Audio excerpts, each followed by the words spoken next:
Vanhu pauna namata kuti Mwari raise my destiny helpers of my life, vanofunga one side kuti destiny helper munhu ari very rich and kind. Sometimes your destiny helper munhu ane problem yaunofanirwa kuhelpa today, paanorise okuhelpa tomorrow.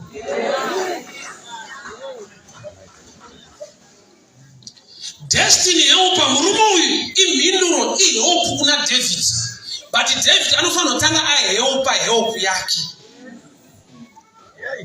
Kubatsira mubatsiri wako. That's why Jesu aikumbira mvura kune mukadzi weSamaria paakanyimwa ndokubva audza mukadzi uchakavanzika kuti dai waiziva iwewe ndiwo waikumbira futi kuno, kuda kuti uri kukumbirwa nechinhu chine zvinhu zviri nani. Dambudziko ratinaro nderekuti mhinduro dzatakapiwa naMwari dzimwe dzacho takaponda. Iye munhu anoona vanhu kunge miti, chakaita Jesu muna matereke chitunhu, munhu wokuti akanzi ndinotsvagira huni anotanga kutoponda chaari kutaura nacho. Because anotomboona vanhu kunge miti. That's a picture yekuti unotarisira vanhu pasi, unoona zvinhu zviri useless. Munhu as long ari mupenyu, vanotaura shona vanoti seka urema wafa. They are trying to say kuti as long munhu ari mupenyu ane capacity, ane potential yekuita zvausingatarisiri. No matter how poor zvaari today, but kudenga kuna Mwari unosumudza marombe kubva muguruwa. So rimwe rombe rouri kuona nhasi ndo mashefu ako mangwana. Zvokuti ukatita rombe iroro zvakanaka, ndaona wadiscover kwakaenda mombe dzako. So David murume waari kupa zvekudya uyu, iwisdom dzaatoshanda nadzo. Daakashanda nehasha bedzi ndoba aidemonstrate hasha dzake. Kuti matopisa Ziklag musha wangu, ndakuita dambura vanhu vanozozva takatsamwa. But akaroza ndikafighta murumoyo, ndafighta destiny kuti Mwari havana kundiudza zvese. Mwari vanditevera unokunda, but kuti zvaenda nekupi havana kunditaurira. So in other words, Mwari vakakupa a half answer. The other half is your character and your behavior. Saka patinoparidza hatiparidze kuti Mwari aimprove achinje, toparidza kuti isusu tichinje nokuti iye agara ari right. Kuparidza hakusi kuburitsa urongo hwaMwari nekunonoka kwake, kuburitsa urongo hwedu nekutadza kwedu kuti tikazvipolisha tisangane nekururama kwake. Chese chawakamira chawakachemera kuti Mwari itai, vakaita. But zvinotora time nematurity neknowledge kuziva kuti kana vakazviita sei, kuti ndisvike pazviri ndinosvika sei. Saka unoziva munhu achinja chechi, andifunga chechi yacho haina power. Ini pandakaverenga shoko rangu rakati there is power in the name of Jesus. Ndinongotera zvemachechi. Kuti unova kuti wechechi ine power. Yeah. Ende chandakadiscover wese anochinja chechi, ukaona aenda kwamutevera akushandisa bhaibheri raishandisa kwaakabuda, anototakura iroro, angobuda pachena ndine nharo, but hari nyembe ndine nharo zvangu kuda. Shoko raMwari harirevi ndizvo.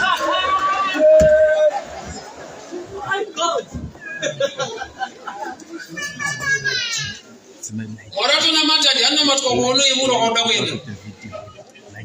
Ndiye hakuna umwe, havana umwe Mwari mune wanhu, ndiye. Dzazviona patsamba dzaPauro paainyora tsamba kumachechi, aingonyora tsamba kuvaEfeso, tsamba kuvaKorinde, achitsura nekuvaudza zvavanofanirwa kuita vari ikoko. Hakuna tsamba yakanyorwa kunzi kudai kuvaEfeso kusirius ende kuvaGaratia. Munhu anoparidza kingdom haaparidze transfer, anoparidza transformation. It's not about church, it's about Jesus. Hakuna tsamba yaPauro yakanzi pavaGaratia muri kuvhara, pindai kuEfeso. Munongorwa tsamba yenyu muri kuvaGaratia iko. Dada ari mazuva edu inenge tsamba kuIsiri, tsamba kuMethod, tsamba kuZion. Zvakangodaro. Vanhu vachinamata Mwari vachiimprova, vachiitirwa zvakanaka variko. Murume asiwa ari parodha, demand ringotsvagwa naMwari ndeyecharacter yaDavid. Why? Because murume uyu atanga aexplaina kuti tisu tapisa Ziklag zvinopa David hasha. But chimwe chinofanirwa kubatsira David ndechekuti nyangwe ataura zvinokupa hasha, ari kuziva kwaenda zvinhu zvako. Saka unoziva kuti Mwari vatitevera unokunda, wosangana nemunhu anoziva kuti zvako zvaenda nekupi. Let's treat that person well. Rafu yaunoita kuvani ndo pakafira mindiro dzako dzese papa. Nokuti vamwe vanhu vari kuona vari dying, vari thirsty, vari useless today. They know the direction. Ichocho Mwari ndo chaakakuvanzira hakunze unoidiscover wega. Saka Bible richiti kumbira unopiwa, gogodza unozarurirwa, tsvaka unowana. Zviriko zvaunofanira kutsvaga kuti uwane. But zvimwe zvacho haufanira kutombotsvaga. Gogodza unozarurirwa. Kurati kuona kurespecta vari mukati. Apadi baiginya, apadi breakthrough, apadi discipline. Unogogodza. Ega harina kuti gogodza uzarure, unozarurirwa. Kurati kune vanhu vanenge vakatopiwa nyasha naMwari vari mukati, iwe uchiri panze. Saka unofanira kurespecta kuti vakawanirwa nyasha regatiite sei. Ega yekunoka ndakati statement yediscipline. Why nokuti kune mamwe manokera kuti vanhu vatye vakiye futi dhora. Unonoka kunge polisi. Iyo kune manokera kuti munoziva kuti panopashata, kuti pane munhu ada kupinda. Maprinciples ari mushoko raMwari ukararama Mwari ndo anokulidza kuansa izvaunotsvaka, nokuti Mwari vakakupindura kare. But kune imwe ansa ukatarisa murume anonzi Naamani aiva nemaperembudzi, chakamupa kupora. Pane dhei raakasiya army commander, anga ari general wecommander. Nechakomanda ndeyekupa macommands, ndiye anoteererwa kwete kuteerera. But musi waakateerera musikana webasa akaenda akandopora. Kuti akakumura nyembe pazvinhu zvemweya. Because there are times that you look at yourself and your title and you miss your healing. Haifanirwa kuteerera kamusikana. Ndi commander, ndi general. Akajaira kupa macommands. But dhera akanzwa kamusikana achitaura akaita saizvozvo maperembudzi kuda kuti Mwari vanga vakatonza healing mulife yaNaamani. But healing yaimirira dhera achateerera munhu ari mumba make. Saka Naamani asina kubvira ateerera kamusikana akaingoti Mwari wacho hadi ndipore ayo mhinduro yacho inonoka. Ndiuri kunonoka kuva humble. Pamwe pacho chakatomisa ansa yako kushaya humility. Unongozvinzwa so. Une class, une level yavanhu vanosasiyeta nawo. Ita kwaMwari kunodaro kuti wasiri muklasi yako, wasiri palevel yako, ndo vane direction yako. Wadi nokuti murume wasirwa parodha, hauna chaungaibure kwaari. He was left there because he was sick. But a sick man is not a dead man. A hungry man is not a dead man. Are you hungry? Are you sick? He knows why doesn't want to chat. Kazhinji Mwari pavanoda kukupa zvinhu havakupe direct. Pane munhu wavanotambidza kuti akupe. Kurelata kwako nemunhu iyeyo kunokodzera kutambidzwa kana kunyimwa. 2 Kings chapter 4. Mukadzi akaenda kuna Elisha akati murume wangu akasiya zvikwereti. Munhu waMwari akamuti chena unokumbira zvitini empty jars from your neighbors. Kureva kuti mafuta anowanda nekuda kwezodzo kana wane zvitini. Zvitini hazviwande nekuda kwezodzo. How you relate with your neighbors. Kunzi go and borrow vessels. Kuzo nokuti mukadzi akaruka dzomuprofita. Unozwa kana uri my prophet. Unoyeva unotaura nawo taura nemunhu wese wese. Ndo zvakaita kuti mafuta aite mashoma. Bible rinoti pavakadurira mafuta mukadzi pakati ndipewo chimwe chitini, vana vakazvitini zvapera. Bible rinoti and the oil stopped flowing.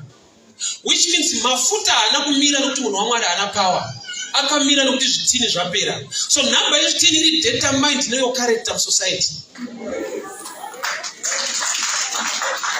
Empty jar, chitini chisina chinhu hachina basa. But usati kune zvinhu zvisina basa zvaunogona kunyimwa. Unazonoti 10 rand haisi mari, but saya kuikumbira wona. Unyimwa 10 rand isina mimba isingatengera na ufu. Relationship yako inokunyimisa nezviri empty. So pakanzenda unokumbira zvitini, nhamba yezvitini i-character. I-love yauinayo within the society yaunorarama. Muprofita hakunamatira kuti ndofanira kuti ndodeclare kuti upiwe zvakawanda. Anonamatira mafuta kuwanda. Makontena hunhu hwako. So kune zvinhu Mwari zvaunoda kuitira zvakakura but hazviitike the way you are in the society. Namasi nhasi ndanamatira basa iri harisukumuka rakatouya basa racho but harina kuya riri basa akauya ari munhu ende une zvawakataura kumunhu iye tine mikana yatakapotsa muupenyu kwete nekuti Mwari havari kutisangana nemikana iyoyo but mikana yacho yakauya vari vanhu vaitongoita futi help kubva kwatiri. I always give people testimony how I came to Harare kubva kumazuva kwataigara kumaini ikoko. Taenda kugolf, tainotakura mabhegi evarungu aenda kugolf, so anonzi market. So takasangana nekamuka mudhara kamurungu aenda kugolf but kakaponjerwa nemota. Ndobva ndamubatsira kuchinja vhiri. One of my friends angu two vakaramba. Vakatoti tumafama kuti tuna mari kamuchembereka. Ndikakuti guys there's nothing ngatakabatsira akasukwanisa kuchinja vhiri ndabatsira kuchinja vhiri. Hapana kuita 2 months. Akandisira business card ndikafona akandichiuya kuHarare ndakavhura company. Ndaenda kucompany kwake ndefana changu an ordinary worker. Ndovati I want you to lead these guys. Pane company yematai. Ndikati manje chikora ndina kuti pasei zvanzi wakapasa kuchinja vhiri. Truly Bible wrote time and chance are given to all. Ukashaya chance pa desk level level kucharacter kuni chance fix. Time and chance are given to all.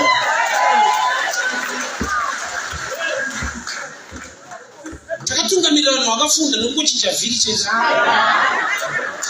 Hallelujah. Usati wakundikana wokundikana kucharacter futi.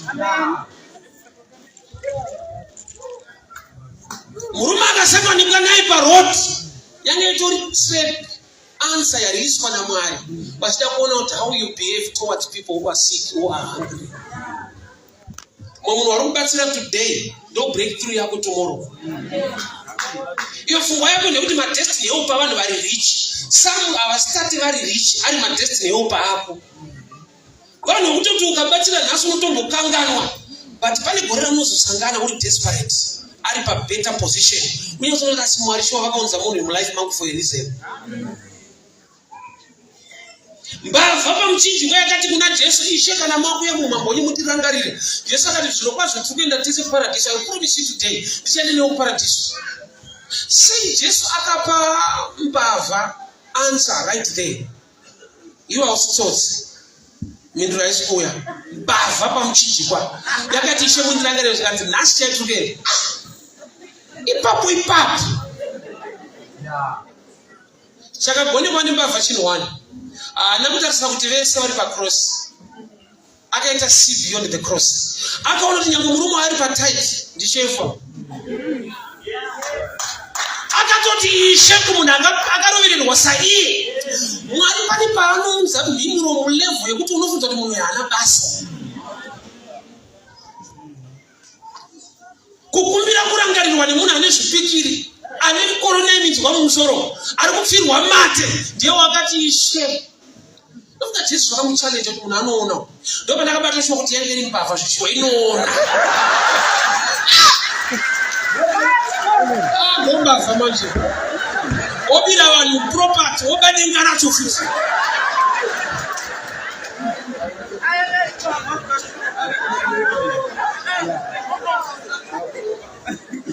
Church machief priest vari kutorevera Jesu vari kuramba kuti mwana waMwari.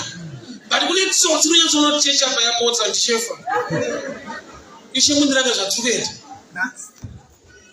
But there are times yekuti answer inouya but inouya sekunge problem. Sekunge makatoenzana. Sekunge hana chaanokubatsira nacho. Kune vanhu vakatumwa naMwari mulife mavo but havana kuuya vaine zvinhu vakatouya vaine nzara. Iwe type yawakamirira waunofunza kuti ava ndo vachaunzwa naMwari mulife mangu havasiriwo. Mindiro yasha inononoka, that's a lie. Tinononoka kuziva kuti Mwari unopindura sei. Nokuti Mwari mukutendeka kwavo vanoita zvinenguva yakafanira. So number one weapon attack yatinayo yadevil iri pacharacter. The way you treat others. Maonero anoita mumwe nhasi ane nyaya. In business vanotomboita anonzi masample. Masimples business uda kuona kuti zvine potential yakadipa kubudirira. So Mwari unotombosempula vanhu saka Bible richiti akatendeseka muchishoma vanomutenda nezvizhinji. Akatendeseka muchishoma anodina zvimwe zvizhinji kubva kuna Mwari. Kureva kuti kana uchiroja one room chinonoka kuchechi Mwari unoziva ndikampa full house achauya anopedza rini kutsvairawo. Zvishoma zvako isempo yekuti muzvizhinji unoita sei.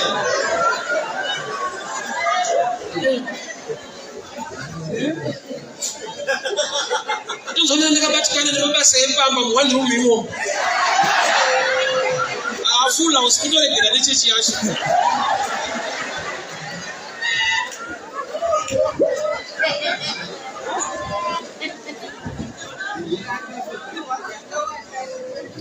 Murume akasiwa paroti ndopa chakompletwa zvese zvataura naMwari kunzi you recover all.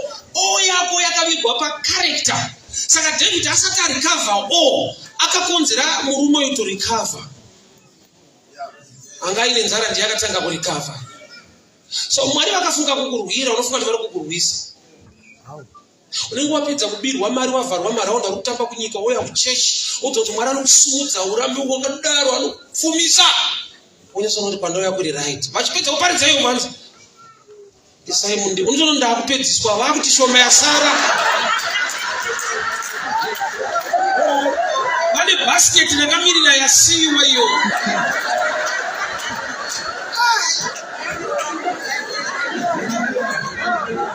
Ayo kana ndiwa shoma yasara inotodiwa futi kuno. Unyasofunga kuti utafuka vanawo nevanhu rukunze vakafanana vese vanotora. Vakangosiyana matorero but timu racho riri kutora.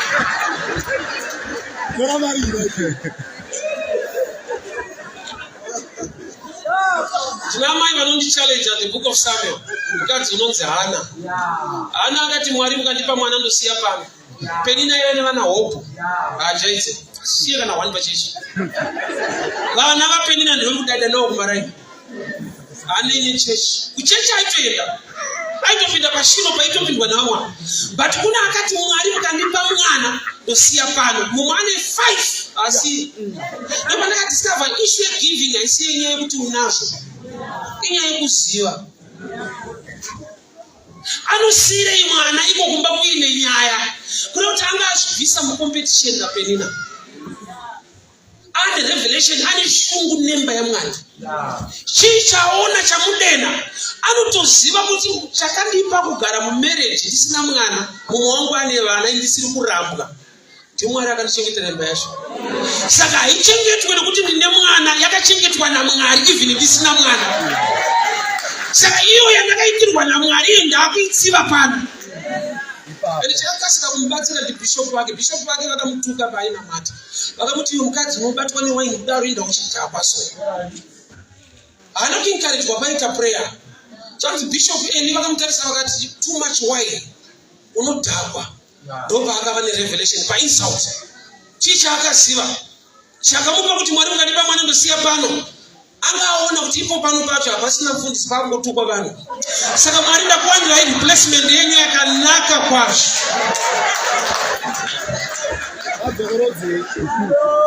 Asauzive kuti Samuel ndiye akatozova the prophet. Bishop wangu akuita basa rekushaudha vanhu vanoita prayer.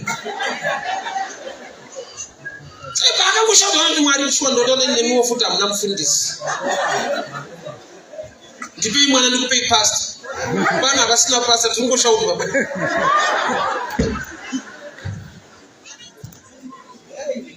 Ka insult kakawa part of the revelation yekuti agonekwa nebreakthrough.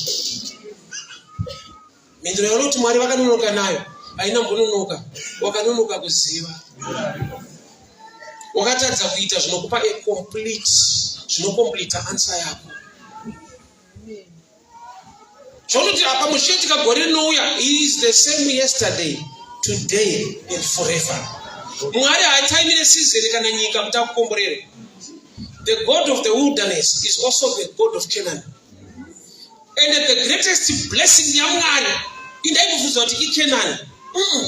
Wilderness. Why wilderness for 40 years? Laidya kusingarimwe. 10 o'clock okuseni Moses aingobata maiko taka kushedzera kuti kuchingwa ndotobuda panze kunononga kuchingwa kuma 3 ubata futi mike nyama zuta ira alisigwenga manje ayamafara. So the God of the wilderness is also the God of Canaan. So mwara ataimire nyika ya uri basara unoshanda blessing I control when the economy. You don't control when the faith yako no matter the economy.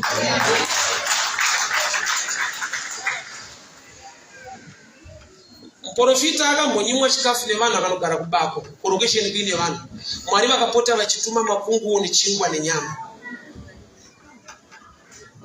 Chingwa kana chine nyama ndo bhega ni pane kuti ave bhega aitodya mabhega acho. Vanhu vasisate kumupa profita akati Mwari gara mubako timbokutumira makungu. Season yekuti vanhu havadi iye Mwari achida unotongodyira zvakadaro. Mindro yaunoti yakanonoka ina kunonoka une zvausina kuziva zvausina kuita. Munhu ane a role to play kuti answer iwe complete.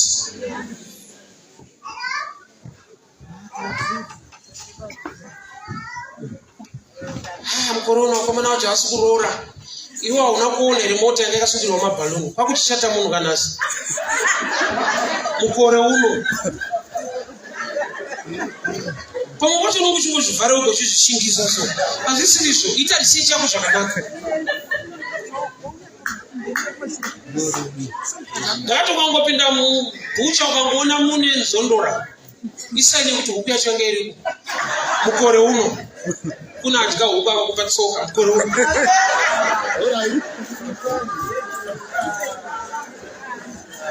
Ukaona kuine mazondo mombe yacho yanga iriko. Kwete last year, this week. Saka uri kuti zvinhu zvakaoma uri kunyepa ita ndakaomera.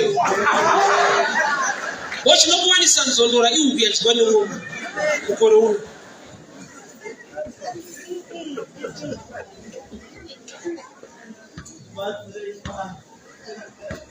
Mwari ari kuitira vamwe anokuitirawo. It's not a respect of persons. Munhu unotenda nekuita zvaanoda no matter the place. No, tsika yake Mwari ndeyekushanda nefaith yako kurilisa zvaunosvibira muupenyu. Zvaunonongedzera zvese nyika yacho yazodai. Hapana time zvinhu pazvakaita right. Kune vanhu vakangoitirwa right pane imwe time. Aunzwa kure kudhara chitafana mabereko nguva yakaipa. Hatigone kuita nharo tatisiko but ukati ndipawo foto yenguva yakazva zvakanaka. Tovaona mudhara anonyepa. Akapfeka dzai ainzi matenda futi. Ane skipa netsapu yemangai achienda kuchikoro 13 kilometers netsoka. Oudzawo rutenda neuga kuti mabereko nguva yakaipa. Inda unochidaro so.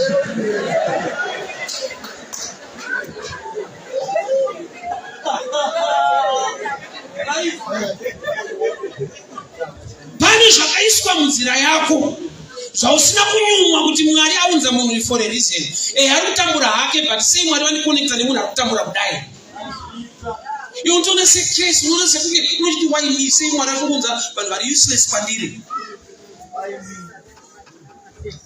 Murume akasiwa murodi ukangoponda murume iye mombe dzako aurikavi futi ndiari kuziva maenda zvinhu. Don't destroy information in reality. This man was a stranger, but by revelation he was a messenger. So some strangers are messengers of God. Some people who are tested and dying are messengers of God. Learn to treat strangers with love. Some strangers are messengers. You know what I right shit.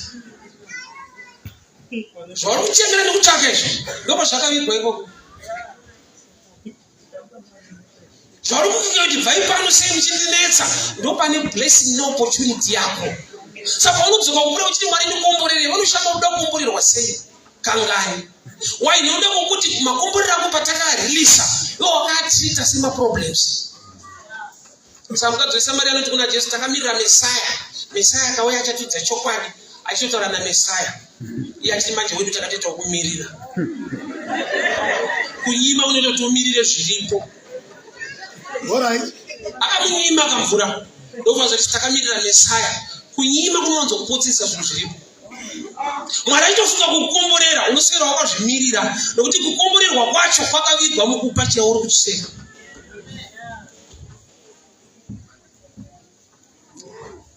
Zvawainamatira uchichemera zvimwe zvacho zvese zvakauya kudhara. Denga rinotoshama kuti munhu anoda kukomborerwa kangani. Ansa takamupa mhinduro takairirisa but akaitreata seproblem.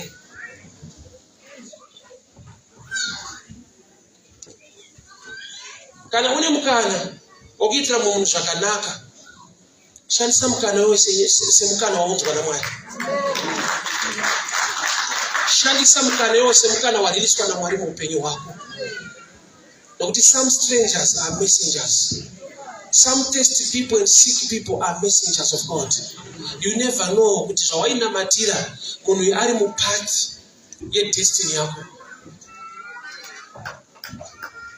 Chakapa Joseph kutobuda mujeri akarapanura hope dzevasungwa, kwete dzemaloya, kwete dzemamagistrate, kwete dzevanhu vari too powerful, a fellow prisoner. Ndiye akazoudza mambo varota kuti ini isu taitomborapanurirwa dzedu mujeri mune munhu anga usati tingabhadhare. Zvimwe zvinhu zvisingabhadhare zvichabhadhara. Mwari vakarangarira Joseph akarapanura hope dzaFaro, inda uchijamba, so akatanga nedzemumwe musungwa. Iwe kuda zvinobhadhara zvine mari mukati chete.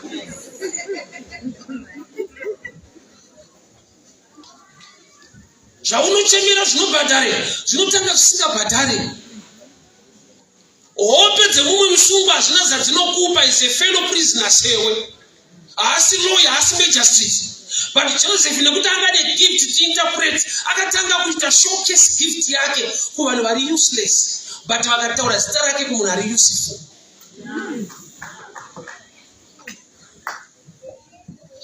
I'll give you this testimony to pass. Paridza upedza kaunombomira. Tine second phase. Give me this testimony.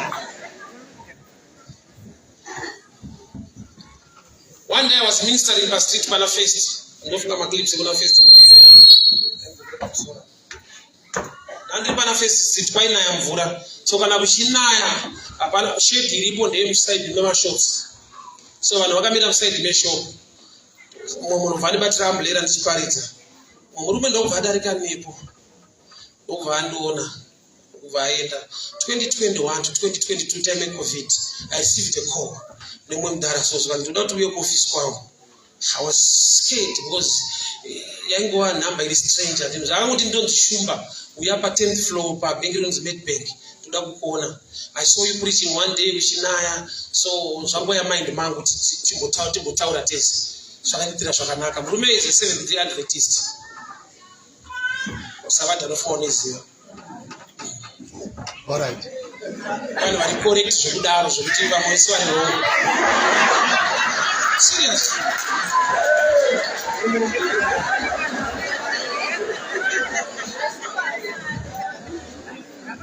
He called me. Ndoda kuratidza kuita kwaMwari kuti kuri beyond denomination. Ndakaenda kuoffice kwake ndokubva azvintroducisa kwandiri. Ndokubva ati for this whole year I know kuti vanhu vane kune COVID vanhu vasikufamba, vasikuparidza, vanhu vasikuungana. Pandakaona passion iri mauri, one day we were preaching kuchinaya mvura.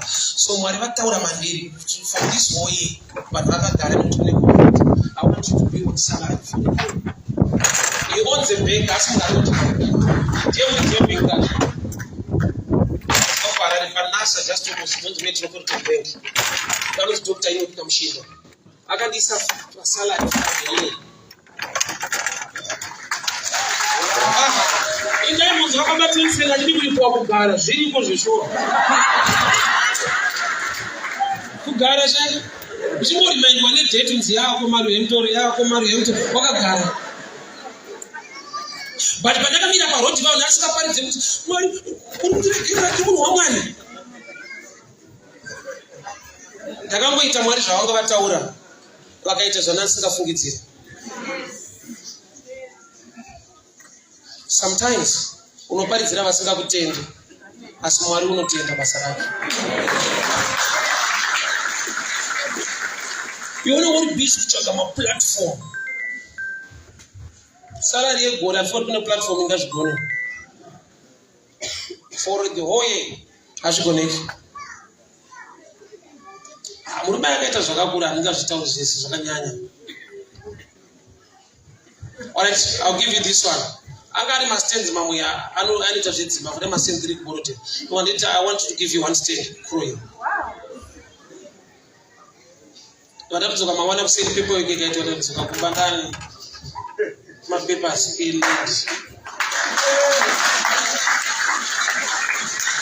Akanona ndichitoparidzirawo vanhu vasina land vandorojawo futi. Vasina chavanokutenda nacho. Asi Mwari mukutendeka kwake akusiya wakadaro. I've seen a lot. Church ndinzwe. Paunoti minziro yaMwari inononoka. Shirega kumira ramba uchiita zvinodiwa naMwari. Zakaria anga akwegura asina mwana, but Bible inoti nguva payakakwana Luke chapter 1. Yekuti anopa zvipiriso mutemberi. Ngirozi yakamira kurudyi rweauta yakati minamato yako yanzwika. Haana kunzwiwa achinamata. Akanzwiwa achipa zvipiriso ari paduty, serving the Lord. Serving God is also praying. Continue to save God. Vanhu paunoti kunamata pane chatiri kuona, iwe haumirire kuona, unotenda. But mukutenda une zvauchaona.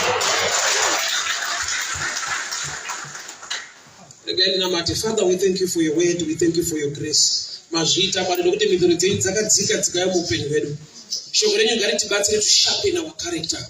Tigone kufamba murudo. Tigone kuva vanhu vanowadzana nekuyanana nevamwe.